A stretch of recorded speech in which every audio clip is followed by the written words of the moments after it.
네, 블루캠프 오늘은 무릎탁도사 박지원 전 대통령 비서실장과 함께합니다. 어서 오세요. 네, 안녕하세요. 한 달 만에 모셨습니다. 예. 어제 그 이재명 대표 단식 한 달 농성장 만에 한 번씩 하지 말고 일주일에 한 번씩 합시다. 영업 멘트를 그렇게 노골적으로 하시면 어떡해요. 네. 왜요? 예? 다른 분들에게도 기회를 드려야지. 잘하는 사람이 많이 해야 돼요. 그럼 바로 넘어갈게요. 예. 어제 단식 농성 찾으셨죠? 네, 이재명 대표를 찾아가서 네. 굉장히 강한 음. 결의를 가지고 있고 그 단식하는 모습에서 김대중의 단식을 보았습니다. 한 달 전에는 이재명 대표를 평하시기를 흔들흔들한다고 하셨거든요. 그렇죠. 그럼 한 달 만에 싹 바뀌었다고 보시는 거예요? 왜냐하면은 이재명 대표가 사법 리스크에 너무 매몰돼 가지고 네. 종합적으로 보지 못하더라고요. 그래서 그 사이에 저도 전화도 문자도 많이 했는데 이번 후쿠시마 오염수 반대 그리고 단식 투쟁은 이재명 사전에 없던 진짜 좋은 카드를 가지고 나온 거예요. 그렇게 평가하세요? 네, 저는 그 결의가 지금 현재 윤석열 대통령의 이 불통에 이 폭정에 야당 대표가 맞설 수 있는 것은 그것밖에 없다. 그리고 후쿠시마 오염수 문제에 대해서는 국민 건강, 미래 세대들을 위해서 필요한 일이다. 반영이 이렇게 큰 것 같지는 않던데요. 어떤 반응이요? 아니, 그러니까 예를 들어서 어떤 그 지지층 의원들 말고 일반 국민들의 반응. 그것은 의뢰이 단식 투쟁을 시작하면은 폄훼가 됩니다. 그래요. 그러니까 거기에서 이제 나오는 그런 부작용도 있겠지만은 지금 날이 갈수록 이재명 대표의 단식에 대해서 국민적 당내 지지가 높아지고 있다. 저는 그렇게 평가합니다. 그러면 당내 비명계 쪽에서는 뭐 단식 중단 요구를 하거나 한계를 지적하는 목소리도 나오던데 이런 비명계 목소리는 어떻게 평가하십니까? 그러한 것은 옳지 못한 흔들기라고 보십니까? 흔들기보다는 아직도 윤석열 정권의 이 폭정을 인식하지 못하는 민심과 동떨어진 그런 얘기를 당이 당략적 차원에서 얘기를 하고 오히려 있다. 그들이 민심과 동떨어져 있다. 저는 그렇게 봅니다. 그래요? 네, 지금 심각합니다. 어떤 점이신가 그들은? 모든 민심이 네. 지금 보십시오. 윤석열 대통령 집권 1년 반 만에 국가 재난 시대를 불러봤습니다. 민주주의, 서민경제, 남북관계, 외교가 총체적 파탄이 났고 도대체 야당 대표나 야당과 대화를 하지 않기 때문에 불통이 되잖아요. 거듭 말씀드리지만 정치라고 하는 것은 소통, 조정, 통합의 정치를 해야 되는데 불통, 고집, 분열의 정치를 하고 있기 때문에 두드려도 문이 열리지 않는 거예요. 성경에 반하는 거예요. 성경? 두드리면 문 연다고 그랬잖아요. 예. 그 이념 행보는 어떻게 평가하세요? 누구요? 윤석열 대통령의 이념 행보는 어떻게 평가하세요? 그건 저도 모르겠어요. 왜 그런지 누구도 모르겠어요. 네. 지금 뉴라이트 그러한 것으로 가고 있는 건 사실인데 복싱에서도 라이트만 쓰면은 태웁니다. 예. 그렇기 때문에 사실 윤석열 대통령은 복싱 용어로 하면 오버블로우 이런 거 아닌가 생각을 해요. 그래요? 누가 이걸 알아요? 네. 아니 전 세계 어떤 지도자도 네. 심지어 박정희 대통령이 5.16 혁명을 하고도 기아선상에서 허덕이는 민생고 이런 말씀을 하셨는데 이미 5, 60년 대 박물관에 넣어 있는 이념 논쟁을 지금 21세기에 꺼내가지고 이건 도대체 알 수가 없어요. 천공 스승이 했는지 건진 법사가 했는지 누가 했는지 어떻게 알겠어요. 그럼 어제 논란이 됐던 윤석열 대통령만이 아니라 박민식 보훈부 장관 있잖아요. 박민식 보훈부 장관도 이제 과거사 문제를 이제 계속 제기를 하고 있고 백선엽 장군 같은 경우 이제 대표적인 경우잖아요. 그러면서 어제 뭐라고 했냐면 백선엽이 친일파면 흥남시 개장을 했던 문재인 전 대통령의 부친도 친일파냐. 요즘 윤석열 대통령이 하늘을 보고 주먹질을 하면서 싸워라. 네. 하고 나니까 장관들이 국회에서 태도가 돌변해가지고 계속 싸운다는 거예요. 예. 김영호 통일부 장관, 박민식 장관도 내년 총선을 의식해서 그런지 모르지만은 계속 이슈를 우편으로 오른쪽 날개로 날아가고 있는데 네. 백선엽 장군의 친일 행적은 이미 우리가 알고 있잖아요. 그리고 현 정부에 와서도 친일 행적을 지웠다 이런 얘기를 했는데 저는 백선엽 대장의 친일 행적을 따지는 건 아니에요. 김대중 대통령도 야당 총재 때 일제 36년은 대한민국 영토가 총체적으로 감옥이었다. 그러니까 세금 낸 사람, 철도 탄 사람도 다 친일이냐 이렇게 구분하는 거예요. 백선엽 대장도 학병으로 이렇게 한 것을 네. 저는 친일이라고 그렇게 규정하는 건 아니지만은 그분은 만주 가서 간도 특사했으니까 뭐 한반도는 아니고. 만주 가서 그런 친일 행적을 했는데 어떻게 됐든 그러한 것을 문제 삼지 않는데 느닷없이 백선엽 대장이 친일이라 하면은 문재인 대통령의 선친도 친일이다. 아니 근데 나는 그분이 뭘 했는지 몰라요. 일제 때 온 게 아니라 해방 후에 했다면서요. 흥남시. 글쎄 말이에요. 예. 예. 팩트가 이렇게 틀리면- 이념 논쟁으로 분열의 정치를 해서 경제가 잘 됩니까? 남북 관계가 좋아집니까? 알겠습니다. 이건 어떻게 보세요? 이재명 대표가 그 국민의 뜻에 그리고 국리민복에 반하는 행위를 하면 끌어내려야 한다. 그래서 그 언론은 이 발언을 탄핵 시사 발언으로 해석을 하던데 어떻게 평가하십니까? 저는 탄핵까지는 보지 않습니다. 예. 그렇지만 저도 전국을 다니면서 강연을 많이 했는데요. 바닥 민심은 그러한 정서가 많습니다. 탄핵 정서가 있다고요? 끌어내리자. 안 된다는 민심이 있어요. 네. 그래서 이재명 대표가 말씀한 것은 민심은 천시입니다. 혹시 그 진단은 민주당에 소속돼 있기 때문에 내리시는 진단은 아닙니까? 그렇지는 않습니다. 실제로 그렇다. 실제로 그렇습니다. 예. 제가 거듭 말씀드리지만은 네. 금년 2, 3월부터 전국 강연을 거의 40여 번 했는데요. 어허. 2, 3월 달에는 10% 정도가 끌어내려야 된다. 그 용어를 그대로 써요. 예. 그런데 5, 6, 7로 가면서는 30% 이상이 그런 표현을 쓰더라고요. 그래서 저는 이재명 대표가 민심은 천시입니다.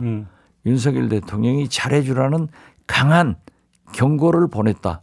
이렇게 해석합니다. 경고다 이거는. 강한 경고다. 강한 경고다 이 네, 발언은. 예, 그렇죠. 뭐 탄핵을 추진하게 이런 뜻을 담고 저는 있는 건 그렇게 아니다. 보지 않습니다. 그럼 서른 의원 그리고 같은 경우는 근데 뭐그 언급을 하지 않았습니까? 글쎄요. 서른 의원은 의원 신분으로 그러한 얘기를 했다 하더라도 네.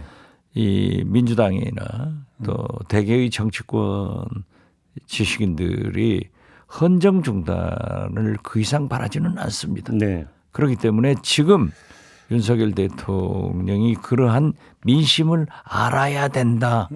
정치권은 민심에 따라서 변합니다. 네. 박근혜 탄핵도 국회에서 먼저 이루어진 게 아니에요. 그렇죠. 예. 광화문 촛불에서 이루어진 맞아요. 거예요. 예, 예. 그렇기 때문에 민심을 잘 알아라 하는 강한 경고다. 그렇게 봅니다. 좀 다른 주제로 넘어갈게요. 지금 그 이제 핵심 이슈로 급부상한 게 이른바 김만배 허위 인터뷰 논란 아니겠습니까? 네. 이건 어떻게 지켜보고 계세요? 어떻게 평가하십니까? 김만배 씨가 어제 자작 넘어서 나왔죠. 나오면서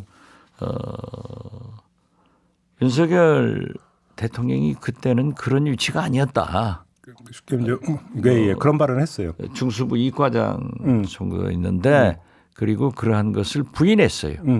그렇기 때문에 그 문제를 제기한다고 하지만은 본인이 부인한 문제에 대해서는 더 지켜보자. 네, 저는 그렇게 봅니다. 그래요. 어떻게 됐든 그러한 것을 만들어 가지고 또 구속영장을 청구했지만은 사법부가 기각해서 구속만기로 김만배 씨가 나왔잖아요.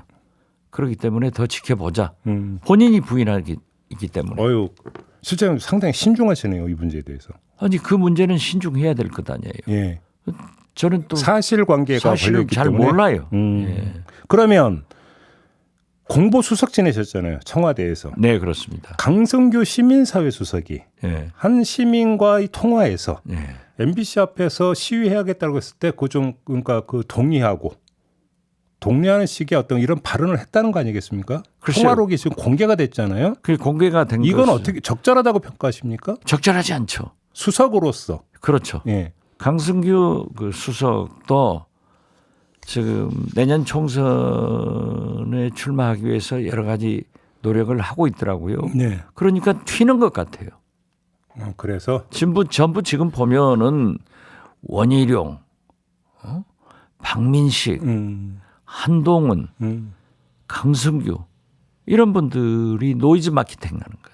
아 그래요? 튀는 것 같아요. 그래서 소위 보수 우파들의 지목을 받으려고 하는데 네. 저는 내년 총선에서 만약 예. 윤석열 대통령이 이렇게 한쪽 날개로만 날아간다 하면은 절대 좋은 결과를 기대하지 못할 것이다. 이렇게 평가를 합니다. 근데 지금 이게 보도까지 다 됐는데도 강성규 수석은 일치 지금 해명을 안 하고 있다고 하는데 이 태도는 어떻게 평가? 아, 해명할 입이 있겠어요? 자기가 그걸 녹취록이 공개됐는데 양심적이네요. 강성규 참 양심적이네. 오히려 양심적이다. 그렇죠. 지금은 녹취록이 나와도 딱 잡아떼는 사람들 많잖아요. 예. 강성규 수석 참 괜찮은 사람이네요. 오히려 그렇게 평가해야 된다는 거. 아니 웃기자고 하는 얘기입니다. 아, 예, 예, 예. 그러면 지금 아까 이거는 뭐 지금 음성이 나온 거니까. 그렇죠. 윤석열 대통령이 어떻게 해야 된다고 생각하세요? 윤석열 대통령은 정치적 중립을 지켜야 됩니다. 예. 그런데 윤석열 대통령 스스로 예. 정치적 중립을 지키지 않고 자꾸 내년 총선에 개입하는 발언을 많이 하고 있어요. 그러니까 장관들도 심지어 대통령실 수석도 이런 오만방자한 얘기를 한다고 하면은 이건 인사 조치를 해야 된다. 인사 조치해야 된다. 그렇지 않으면은 대통령도 한꺼번에 예. 정치적 중립을 지키지 않는 예. 선거에 개입하는 그런 대통령으로 생각할 수밖에 없다. 그렇게 봅니다. 알겠습니다. 이번에는 전 국정원장께 질문 드리겠습니다. 어떤 보도가 나오냐면 정보위원회 전체 회의에서 북한이 국내 반정부 세력과 지하망에 후쿠시마 오염수 반대 활동을 지시하는 지령을 내렸다. 이런 얘기가 나왔다고 하거든요. 북한도 예. 후쿠시마 원전 핵오염수 방류를 반대합니다. 네. 왜냐하면 자기들도 똑같잖아요. 우리 네. 바다하고. 그렇기 때문에 반대하는데 그러한 지령을 내릴 수 있다. 저는 그렇게 봐요. 북한의 속성상. 그렇지만은 국정원은 그러한 지령을 받아서 움직이는 우리 대한민국의 지하 조직을 색출할, 체포할 그러한 일을 하는 사람들이 네. 거기는 못 건들고 북한 얘기만 하는 것은 마치 공산 전체 세력이다. 반대하는 야당, 언론, 진보 세력을 그렇게 매도하는 윤석열 대통령이 공산 전체 세력을 다스릴 잡아야 될 책임이 있는 거 아니에요. 예. 또 과거에 윤석열 대통령은 검찰총장을 했단 말이에요. 이거 자기 할 일은 안 하고 그 이상한 소리 하는 것 같아요. 윤석열 대통령 반국가 세력을 여러 번 언급을 하셨으니까. 그렇죠. 그 반국가 세력을 단속하고 잡아야 될 책임이 최종 책임이 누구한테 있어요? 국정원한테 있죠. 국정원한테 있죠. 예. 올라가면 대통령이죠. 예. 하지 않고 예. 그런 편중만 올려서 마치 예. 이념 논쟁에 불을 지르는 그런 일을 하지 마라. 저는 이 자리에서 처음으로 얘기를 하는데 예. 이번에 보십시오. 김정은이 러시아 간다는 것 아니에요. 네. 그래서 2% 부족한 무기를 공급하는 대신에 우주 첨단 군사 기술을 이전받는다. ICBM, 핵 미사일 이거 이전 받으면은 미국이나 일본이나 우리 한국이나 전 세계 재앙이 되는 거예요. 저는 수십 차 이걸 경고했는데 그것이 현실로 나타나더라고요. 한미일 군사훈련을 하면은 북중로도 동맹으로 한다. 예. 쇼이구 소련 러시아 국방상이 북러 전쟁 저 군사훈련 하자 이런 게 나오잖아요. 예. 그런데 보십시오. 미국 CIA에서 했겠죠. 김정은의 방북 코스를 딱 발표를 해버리잖아요. 방러. 예, 방러 참. 예. 방러 코스를 딱 발표를 해보잖아요. 예. 기차로 간다. 음. 제가 2000년 6.15 남북 정상회담 후 2달 있다가 8.15 때 북한에 가서 김정일에게 물어봤어요. 예. 왜 비행기를 안 타고 아, 기차 타냐고? 기차 타냐? 예. 뭐라고? 고소공포증 있냐?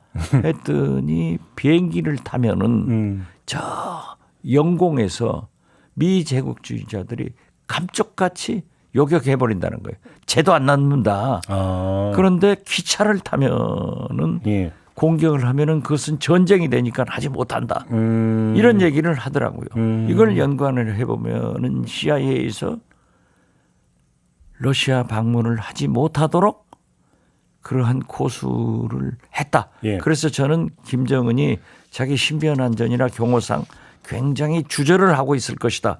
그렇지만은 어떤 방법이든지 우리도 무기 공급했잖아요. 하듯이 북한 무기도 러시아를 통해서 우크라이나 전에 투입될 거고 푸틴은 그 대가로 2% 부족한 우주 미사일 핵 기술을 북한에 제공할 것이다. 이것을 평화적으로 해결할 수 있도록 해야지. 아시안 정상회의에 가셔서 윤석열 대통령이 중국 총리한테 세게 했더라고요. 아니 알겠습니다. 중국 총리한테는 세게 하시는 분이 왜 미국 총리 아니 죄송합니다. 일본 총리 미국 대통령한테는 한마디도 못하고 오죠. 후쿠시마 오염수도 하나만 더 여쭤볼게요. 동해를 일본어로 해도 김영우 통일부 장관 잘 아세요? 몰라요. 그거는 좀 he's crazy. 아유, 방송에서 그렇게까지 말씀하시면 아니 미쳤잖아요 그 양반. 아, 요 발언은 좀 너무 과한 아니 제가 한 표현이니까. 거니까 제가 책임져요. 미쳤어요. 무정부 상태 발언을 어떻게 평가하세요? 아니 5천만 국민이 다 주권을 가지고 있어야지. 주권을 가지면 무정부 상태가 된다? 주권을 행사하려고 하면 모두가 주권을 행사하려면 무정부 상태. 무정부 상태. 예. 그분이야말로 전체주의 사상을 가진 것 같아. 아, 그렇게 보세요? 그렇죠. 북한에서 주권 행사를 못 하잖아요. 아, 그런 면에서. 네, 그런 면에서. 그렇게 It's crazy. 네. 크레이지란 발언은 좀 순화를 하도록 하겠습니다. 아니요. 그건 그대로 써야 돼요. 그대로 전달되기를 바랍니다. 네. 출연자의 발언이었음을 강조해서. 네, 그렇습니다. 제 책임입니다. 박지원의 책임이지. 알겠습니다. 김종배. 아, 진행하기 힘들어요. 자꾸. 나무 발언을 출연을 시키지 말든지. 그럴까요? 예. 진짜? 예. 정말? 예. 섭섭하지 않으시겠어요? 아, 아까는 시작할 때는 한 주에 한 번씩 출연시켜달라고. 아니 그러니까 한 주에 한 번 불러야지. 아, 압박 영업 멘트로 이해하겠습니다. 마무리할게요. 고맙습니다. 예, 감사합니다. 박지원 전 대통령 비서실장이었습니다.